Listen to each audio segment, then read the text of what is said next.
Because here's the truth. Hard work isn't what gets you promoted. It's the entry fee. And he told me point blank, he said, everybody loves having you on their team. You're so productive and nobody likes working with you. The third video I ever posted got 4.1 million views.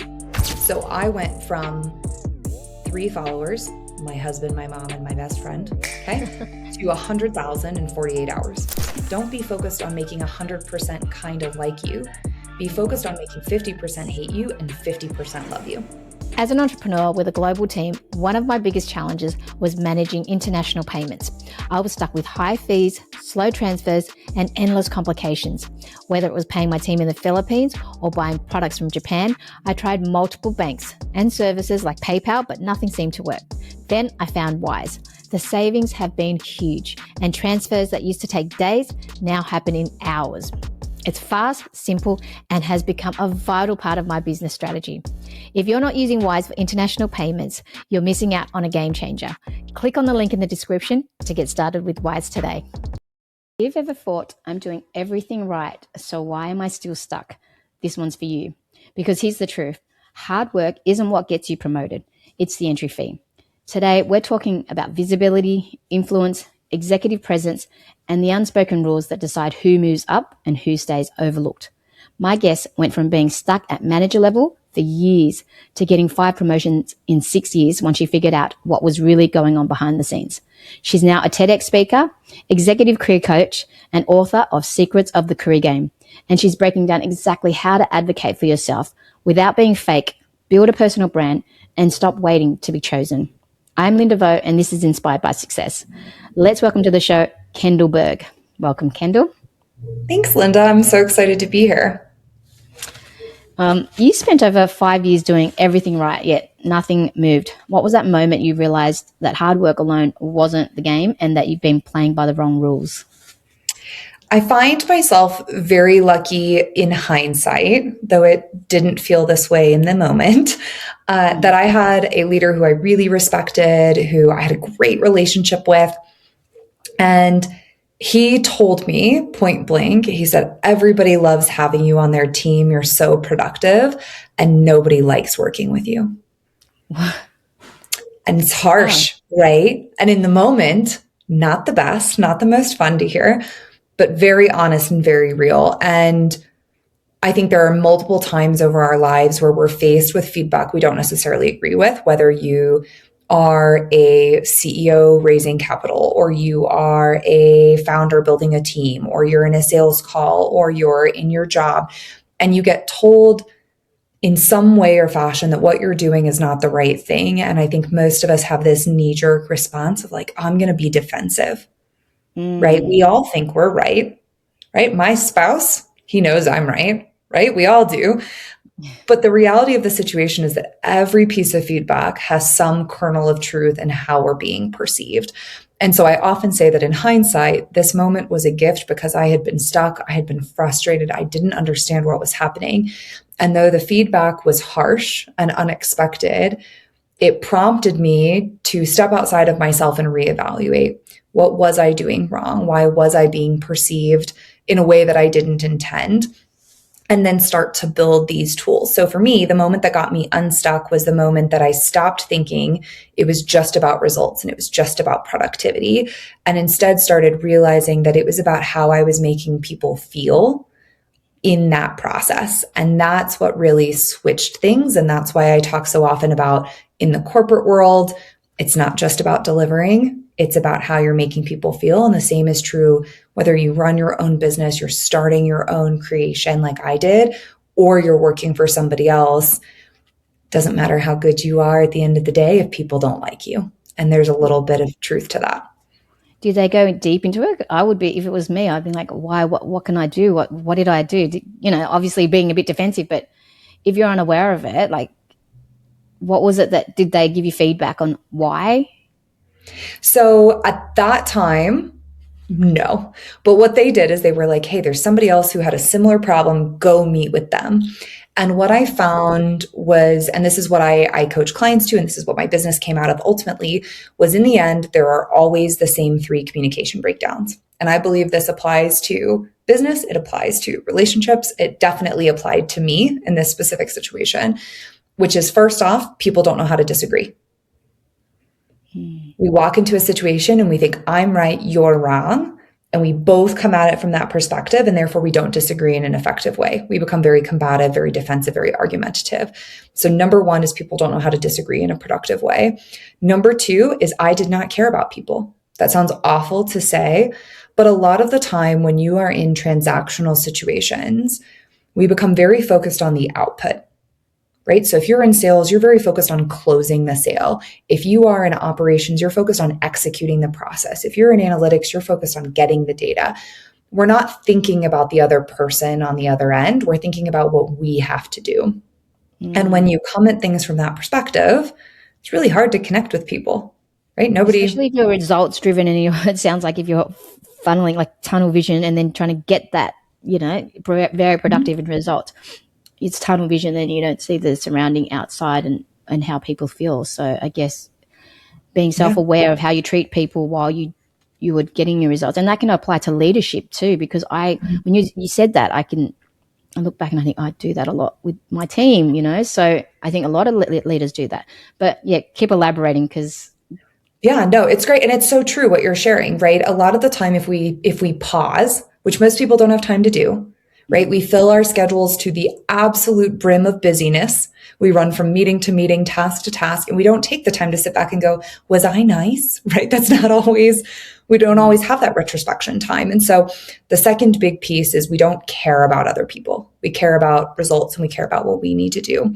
And then the third place where communication breaks down is that we don't solicit other people. And what I mean by that is when we pitch an idea, when we sell someone something, when we, present our outcome or our result, 99% of the time, we go straight to our perspective and we don't ask what the other person is trying to accomplish.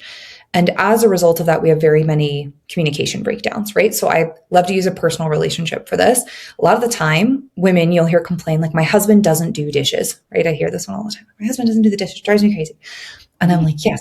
But if you take a second and you go, what are your priorities? Like if my husband, his priority is the outside of the house. I'm sure you guys have seen that reel where like the husband goes out and cuts a tree down because people are coming over and the wife is like, the whole house is messy. Like, why are we cutting down the tree? They're not going in the backyard. Why are we doing this? But it's a different perspective. It's a different priority. And the same is true with everyday household chores. That same husband may say, yeah, but you never take out the trash. I always do the trash, right? And so we don't always consider and solicit feedback, right? Hey, I need you to do this. I'd love to understand what is it you need from me? Where does that balance create? And so these are the three main things that break down communication: disagreeing effectively, caring genuinely about the other person and building connection, and then soliciting feedback. And within the workplace, that's soliciting feedback on, how is my management style? Are you getting the support you need? Are you getting the career development you need? Do you feel like you can come to me with issues and setbacks and struggles and feel like you're going to be safe and protected in those situations, right? We don't ask these questions because, again, we're going towards that result. So this is really the things that came out of that feedback that I received that I later figured out and then eventually turned into my business, because it is something people don't teach. Nobody teaches you how to communicate. They say, hey, watch them and you'll figure it out. Yeah, that's interesting because a lot of our audiences are entrepreneurs and I try to be a better leader as well and learn. And sometimes, you need to let go of some people as well, being on the other end. You just have to let go. And that just made me reflect on, maybe I should have asked, how can I be better next time? Some people don't want to do that confrontation part either.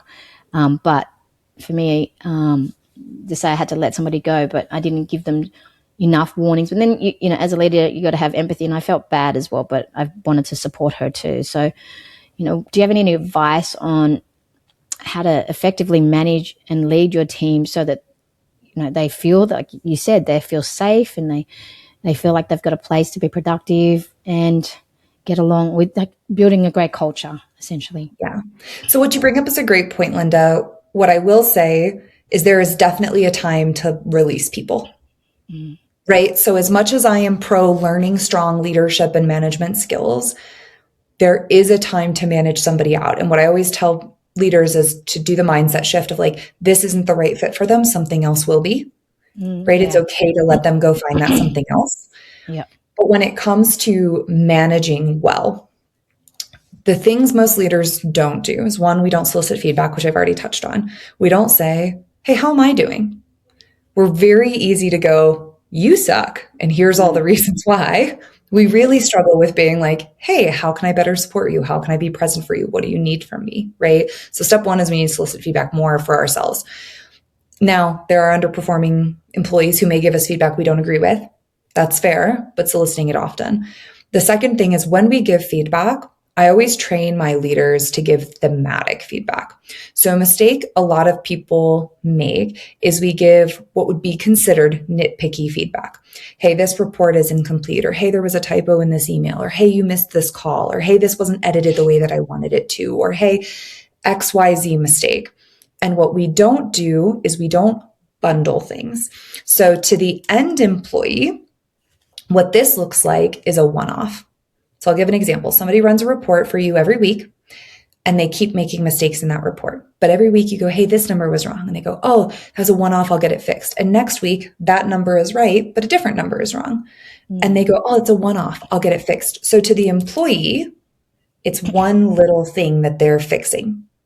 But to you, it is an issue with attention to detail. Yes. Attention to detail is the bundle. That's the theme. But when we give feedback, we tend to say, hey, this number's wrong. Hey, this number's wrong. Hey, this isn't formatted correctly. Hey, this is wrong. Instead of saying, hey, I'm noticing a trend where you continue to lack attention to detail. Here are 4 examples that support this feedback. Instead, we give each example as one-off. And the issue with this is as the end person, they think they're getting better because they're not making the exact same mistake. And yet as the leader, we're going, it's the same thing. It's the same problem. It's manifesting differently. It's a different symptom. So you're still got a cold, right? So how do we give thematic feedback? The second reason that this is really important is because the end employee is going to digest that much better. They're going to understand this is a real issue. So often people get fired and they go, I didn't even know I was underperforming. I hear it all the time. And I'm like, but your manager gave you feedback 70 times. They're like, yeah, but they were all different things. I'm like, they may have been different issues, but they were the same problem. And so thematic feedback is really, really important to help underperformers become high performers. And then the last thing I'll say when it comes to managing people effectively is we don't assign work well. Now, the bigger your team, the harder this becomes. But I teach all of my people leaders that when you assign work, you assign it with the acronym CODR, CODR.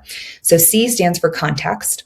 Why are we doing this? What's the purpose of this? Who's going to see it? Why is it important? Who asked for it? Here's the context. O is the ideal outcome. So if you have something in your brain that you are already expecting, you might as well tell them. All the time I hear managers like, oh, I want them to come up with their own idea. And I'm like, yes, but you already had an idea in mind. So you set them up for failure unless they can read your mind, which doesn't work. So what is the outcome you're expecting? Is it a spreadsheet? Is it a PowerPoint presentation? Does it need to be formatted a certain way? Does it need to fall into a certain template? What are you looking for? The D stands for a deadline. You should never assign anything without a deadline. Now, the deadline doesn't have to be real, right? It doesn't mean that like a project is going to fail if we don't meet that. But most people procrastinate. So if there's no deadline, we procrastinate forever and ever, and it never happens. And then as the boss, you're like, did you not do that thing? And quick side note on this, highly proactive people, which most entrepreneurs who are listening are, highly proactive people don't procrastinate. We get it done because we want it off our to-do list. But when we manage people, most people procrastinate. So if there's no deadline and it doesn't get done, we can't empathize because we're like, but I would have just done it. So that's why a deadline is so important. And then the R stands for resources. Who do they go to with questions? Is it you? Is it somebody else? Is there an SOP they should reference? Is there a training manual? Is there a video? Where do they go to get more information? So every time you assign work to somebody, all 4 of these must be covered. Now, your highly autonomous people, they probably need less detail. You may say, hey, that thing we talked about last week, I need that. You can make it in a PowerPoint, Excel, I don't care, but as long as I have it by Friday, we should be good. If you have any questions, ask me. That's Coder. That touched on all 4 things really rapidly because maybe that person doesn't need as much handholding.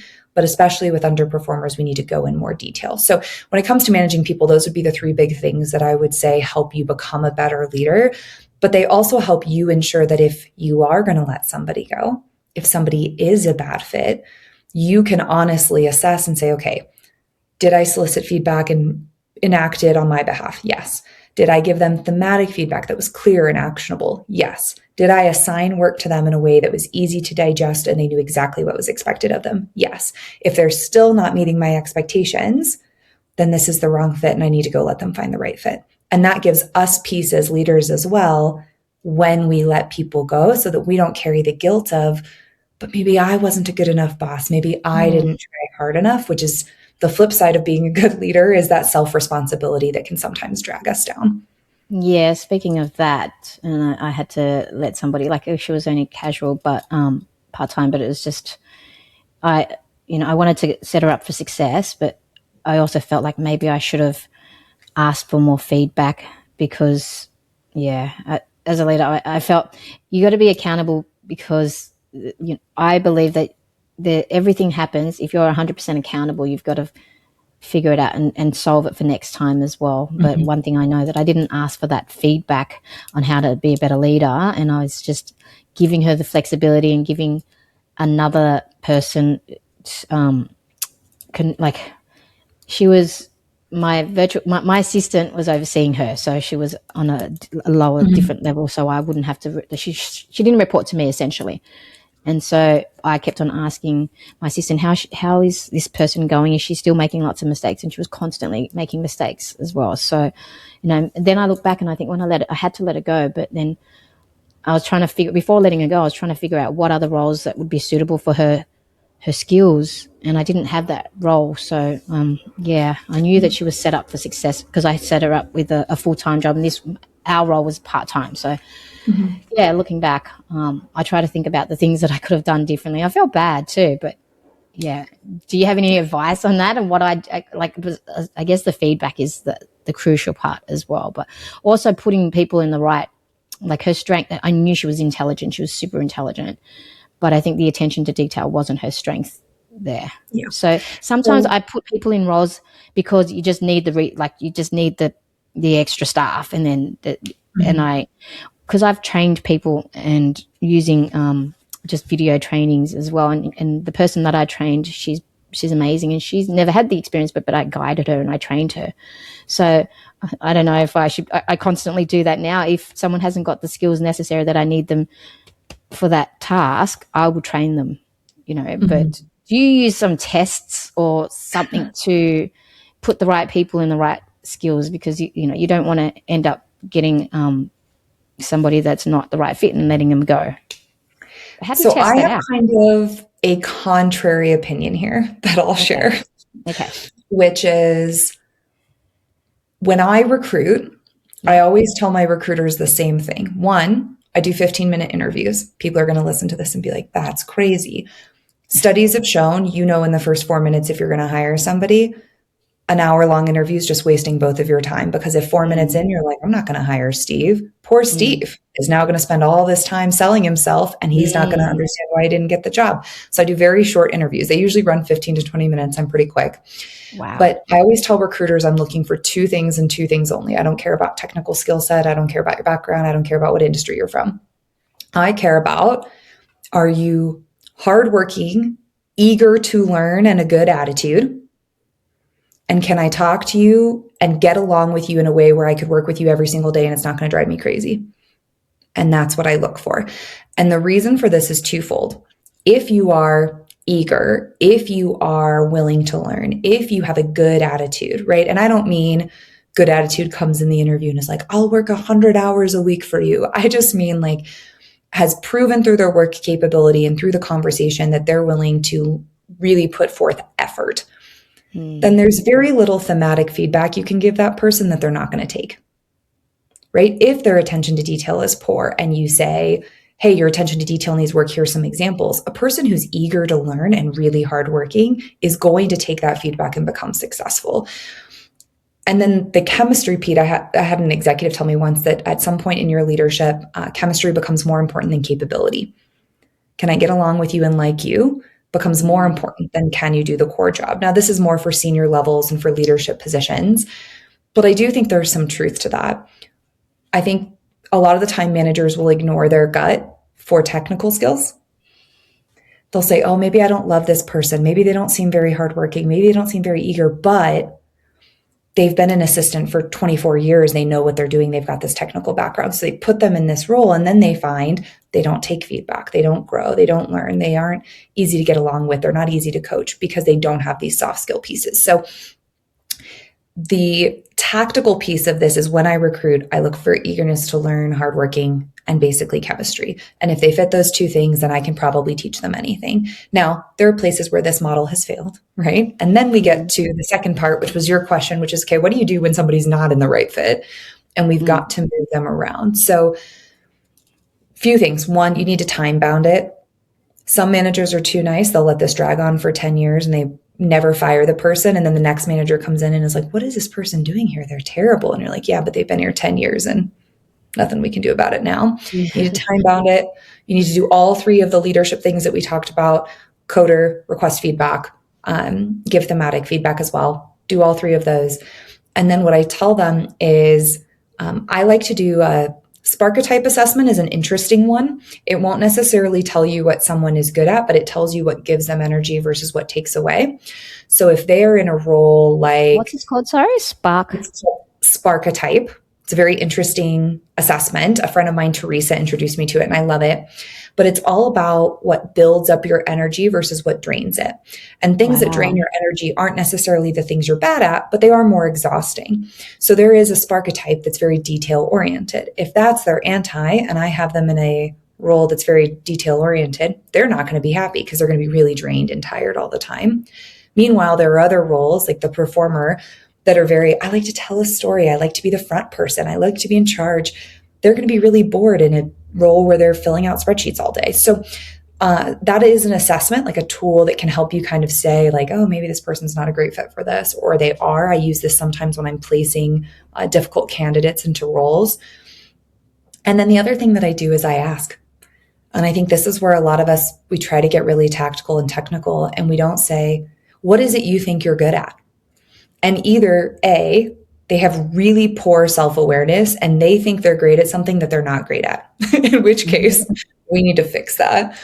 Or B, they know what they're great at and their current role doesn't play to that. And then we can focus on finding them a role that does. So these are kind of some of the ways that you can assess that and make sure that people fall into the right role. And the last thing that I'll say on this is, if you are an entrepreneur, if you run a business, if you run a team, you must have processes. And I think especially entrepreneurs, we have this like do it all ourselves mindset. And we think I'll train them personally, or I'll sit with them and show them, or I do it myself, or this is something I've taken on and I just do it because it's easier. If you haven't read The E-Myth, it's a fabulous book that talks about processes. It's focused primarily on franchises, but it's applicable to all businesses. The first thing I did in my business is I hired a VA to make SOPs.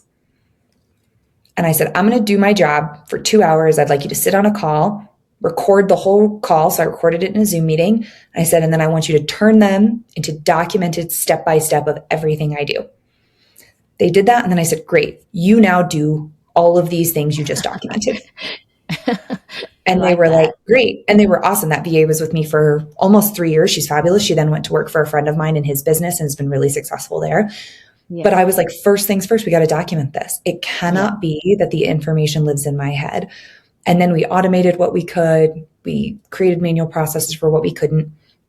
But a lot of the time when we're having a hard time finding the right fit, it's also because we don't have processes in place, especially in small businesses, because somebody's always done it, or I've always done it, or my VA is the only person who knows how to do it. So getting that documentation and those processes in place can also be a real benefit if you're struggling to lead. One, it gets rid of everybody's excuses, but two, it makes it much faster to onboard and train people if you have to manage somebody out. Exactly. Yeah, I totally agree with that. And it's now anyone that starts, I'm always telling them to already create like whatever role you've got, just create processes and track it, just to make it easier for the next person. It's not like they're going to be replaced, but Mm-hmm. it's just that it's a SOP, and new roles are created and new tasks and responsibilities. I think that's crucial in automating and just, yeah, it's having those SOPs. For me, I just, like what, similar to you, I just video recorded and then did everything, and then created a document and said, this is how to do this and this is how to do that. But I like what you did was just filming and then just sitting on the call and doing that. And now with AI, everything can be automated so much faster as well. So, Yeah. And I would say, as an entrepreneur, since so much of this audience is CEOs, have a tendency to be in the business instead of running it, especially when you're a founder, especially when it's your baby, your creation. And I tell people, so I kept my corporate job.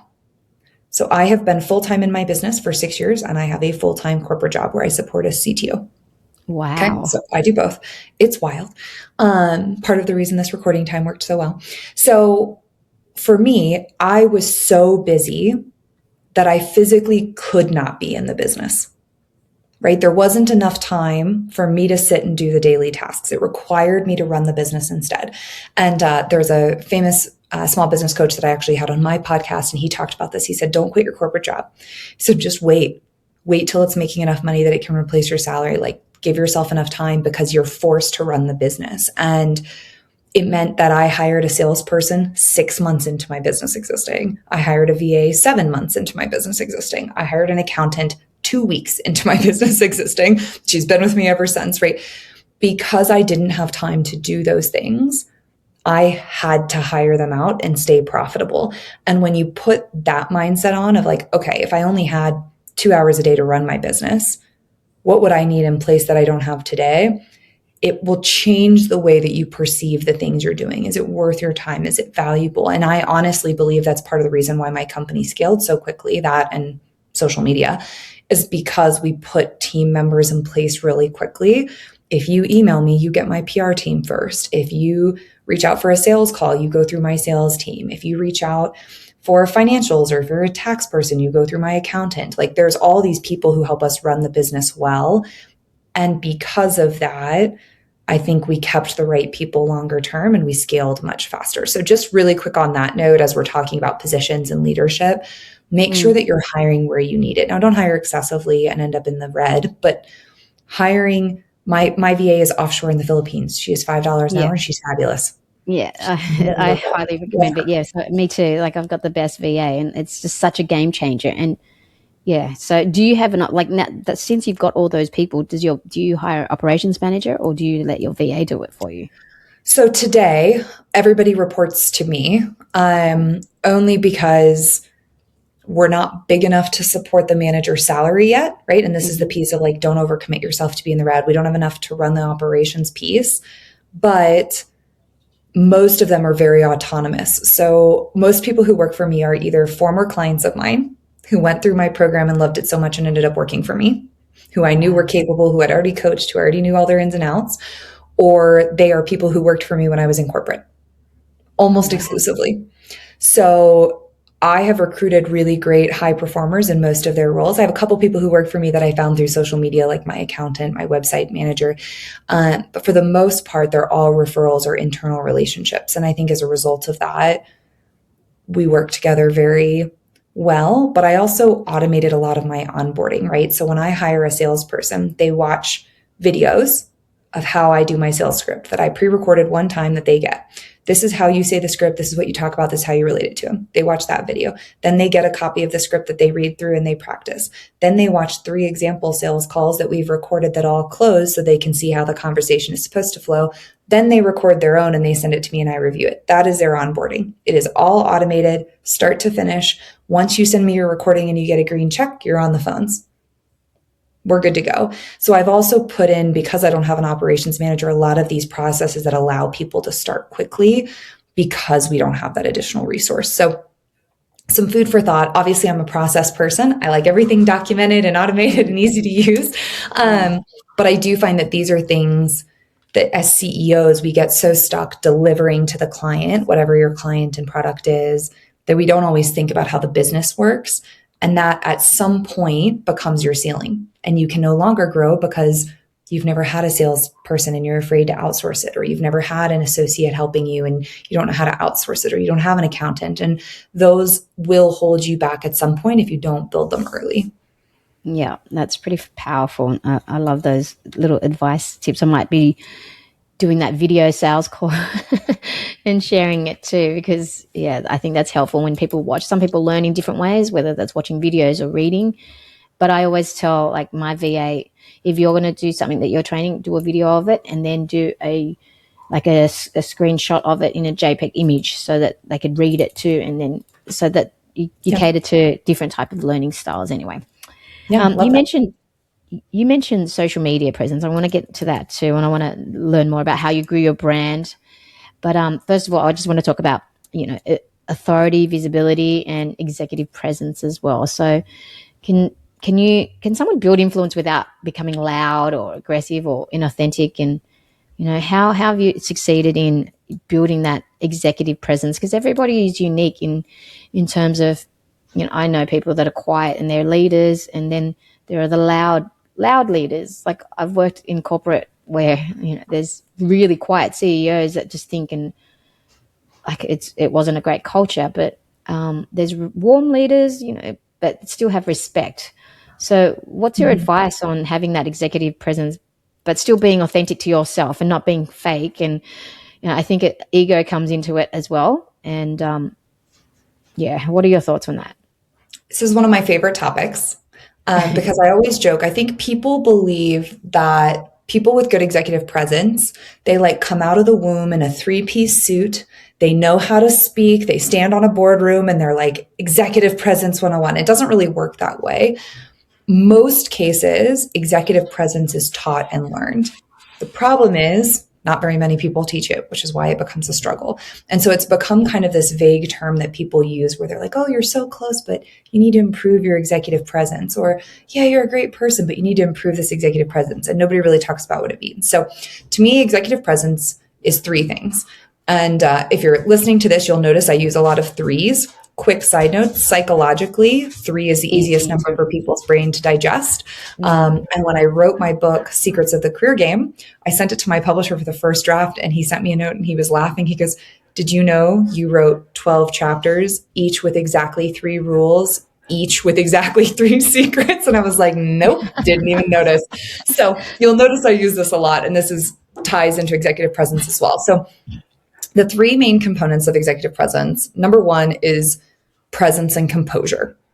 So what that means is attentiveness, right? It's really hard to have good executive presence if I'm taking notes the whole time and I'm looking over here and I'm multitasking and I'm responding to emails and I'm over here and I'm like talking off camera to somebody. It's really hard to build strong executive presence if you're not attentive. This is true in person or virtual, though I think it's exacerbated virtual. So being attentive, making eye contact, being present. I had an executive once tell me this. I always loved it. She said, the second a speaker came into the room, I shook their hand. I would stand up from wherever I was at the table and I'd go shake their hand, say, thank you so much for being here. I'm excited to learn from you today. And then I'd go sit. She goes, that way, if I didn't say anything the rest of the meeting, they knew I was attentive. They knew I was paying attention. And I love that. So attentiveness is really big, as is preparedness. So most meetings, most situations, we think that people with executive presence are just naturally gifted. They showed up and they knew exactly what they wanted to say and they're great off the cuff and it's great. A lot of the time, those people do a lot of prep work. So that prep work could be who's in the meeting. My favorite things to do are who's in the meeting and what's important to them. If I don't know what's important to Linda, it's really hard for us to have a constructive conversation. But if I know you're trying to share success stories with entrepreneurs so they can grow their business, I'm able to share a lot more effective topics with you, right? So pre-work, who's going to be there? What do they care about? Preparedness also involves being dressed correctly. being focused and present, not stressing about your meeting in an hour because you've already prepped for it. You're stressing about this meeting that you're in, which is where your attention should be. So a lot of presence and composure comes down to that attentiveness and that preparedness. And the last thing that goes into this is emotional regulation. When we are reactive, we become the worst versions of ourselves. And it doesn't matter how great your executive presence was that meeting if it ends with you yelling at somebody, or it ends with you getting incredibly defensive, or it ends with you shutting down, or it ends with you storming out. It doesn't matter how great the rest of the meeting was. And so what I tell people for emotional regulation is the best thing you can do for yourself is have a response ready when you feel yourself deregulating. Have it memorized, have it in your back pocket, be ready. So one of my favorites is, hey, you guys have offered a lot of great information. I'd like to take some time to digest this. Can we connect on it again tomorrow?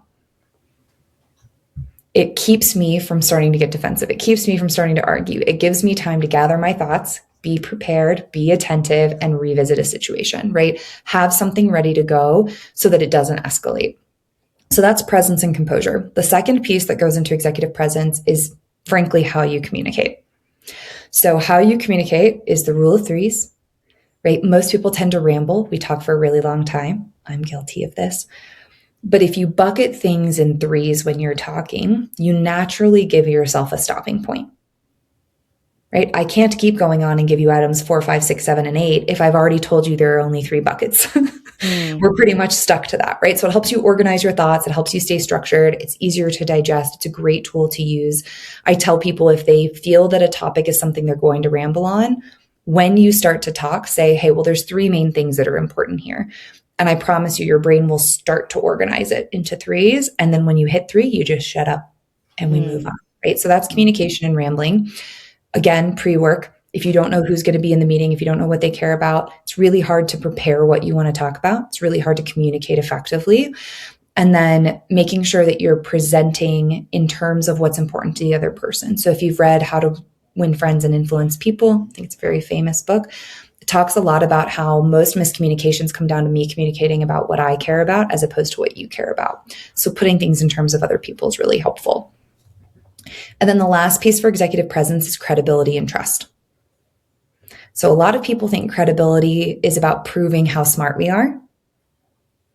Let me tell you the answer to every question in the universe. Let me prove that I thought of every scenario. Let me prove to you how great I am, how smart I am, how perfect I am. But it's not. It is about asking good questions and doing what you say you'll do. Full stop. If you say, hey, I'm going to get this to you tomorrow, and you don't get it to me tomorrow, I have lost trust and credibility in you. If you go into a meeting and you say, oh, that looks great, and you don't ask any questions, I also lose a little bit of trust in you because I don't feel like you're paying attention or I don't feel like you're invested, right? So credibility and trust is just about asking solid questions and doing what you say you're going to do. So if you can execute on all 3 of these, presence and composure, how you communicate information, putting it in terms of what other people want, the rule of threes, and building that credibility and trust, your executive presence will increase. Now, what you didn't hear me say is you need to talk more. What you didn't hear me say is you need to smile more or not smile as much. What you didn't hear me say is you need to dress a certain way or have a certain hair color or look a certain way. It's not about that, though so many people think it is. It is really about these 3 things, and they're all in our control. Now, I'm a talker. I'm going to talk more in an average meeting. It would be more uncomfortable if I didn't for everybody involved, right?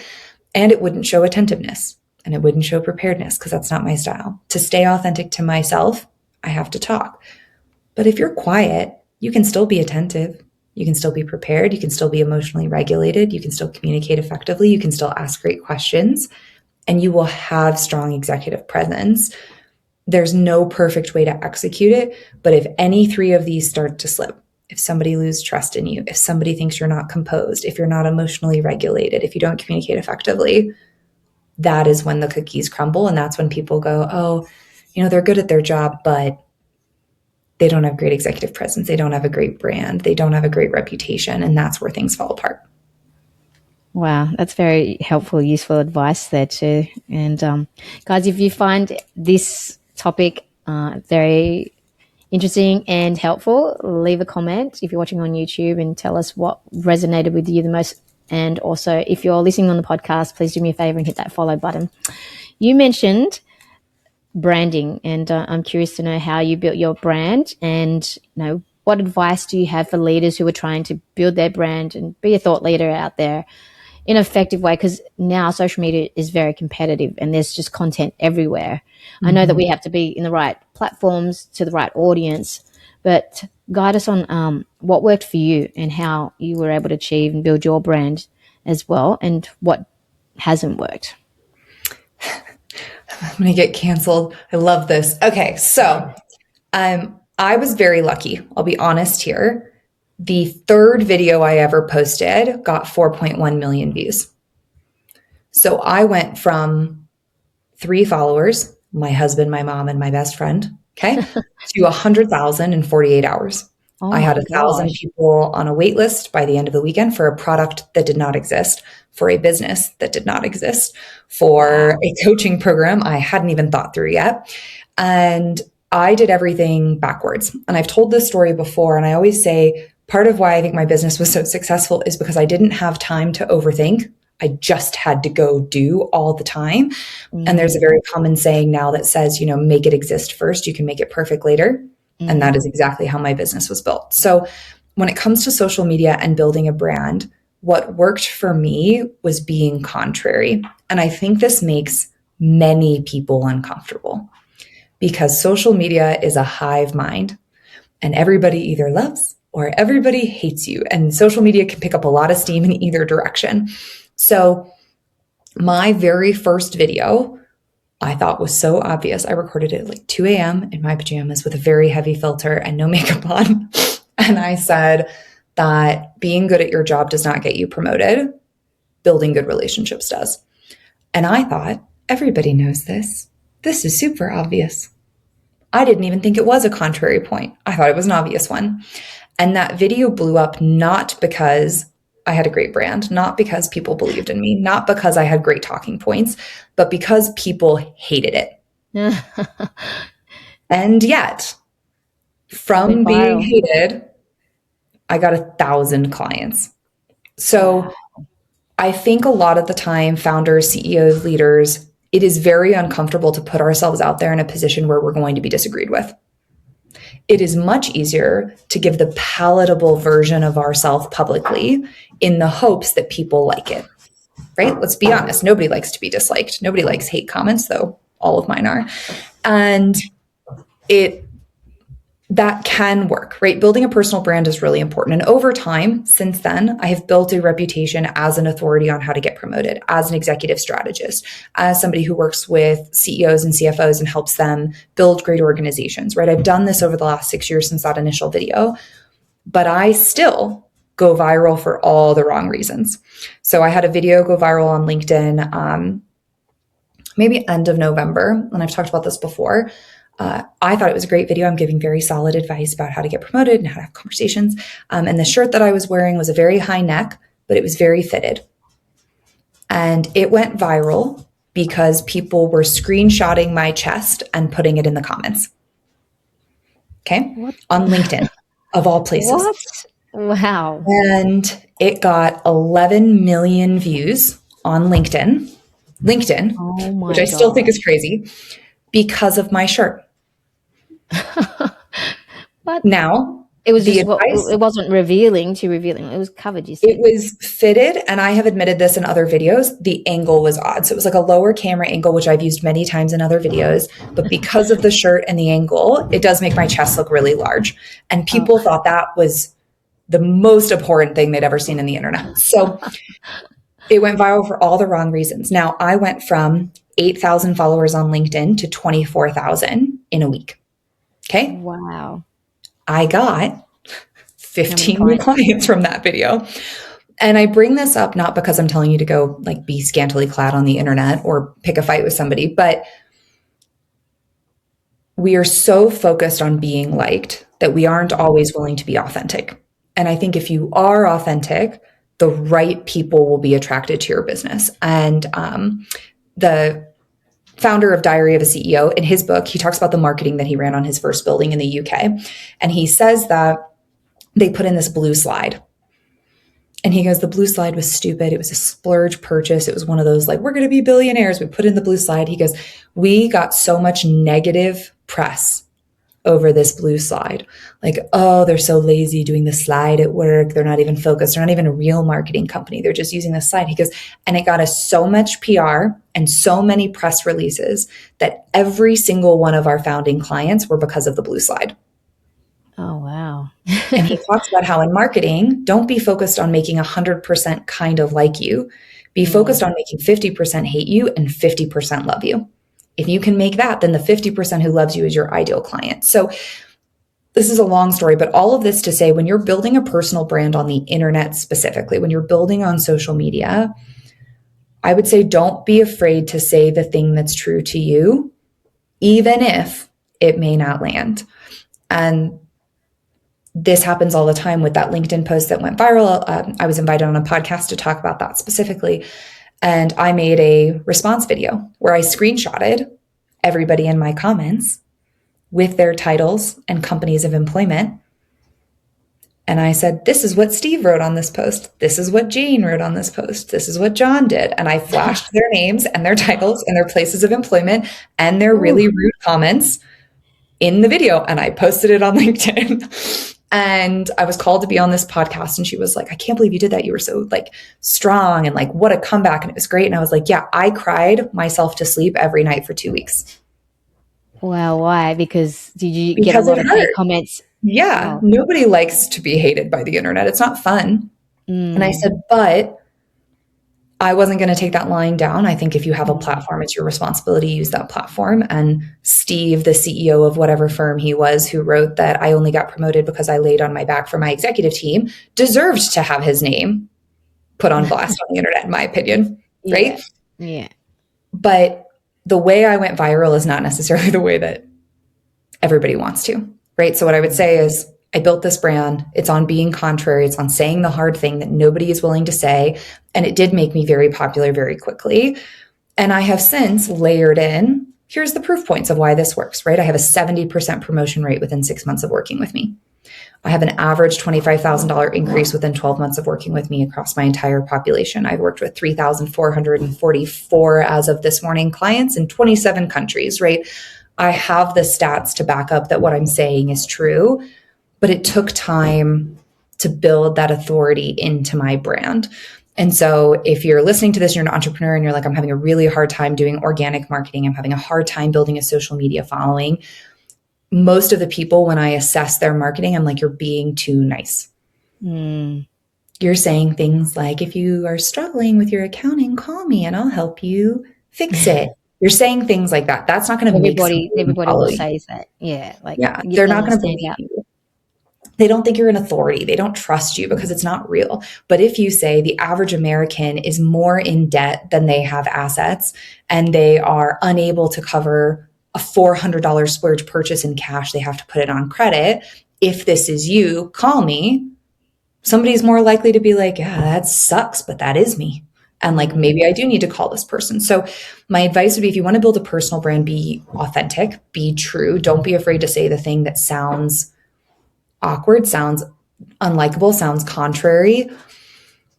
Be real. And I think people are increasingly attracted to that, especially with the introduction of AI influencers and how many people's LinkedIn posts are just ChatGPT at this point and don't have like a single unique thought in them.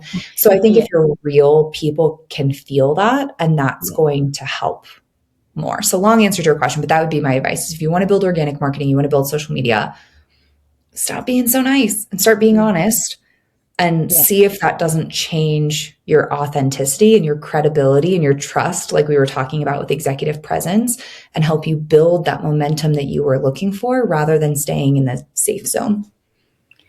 Yes, when you said that resonated. One of the videos that I had that went viral was controversial, and it was like one of my guests talked about AI and a scam that happened, and everyone's like, no, that's fake, and this like, but it created a lot of comments, so if you can have a good story. I wasn't even on the video, but he was talking about it and it just went viral. But if you want to go viral, I heard Layla Hamosi say it, you've got to have enough haters, to get that love. You need that balance of haters too. So I guess building that resilient skin over time, that helps as well. So, yeah, that's great advice, and it's an interesting story. I've got to check it out.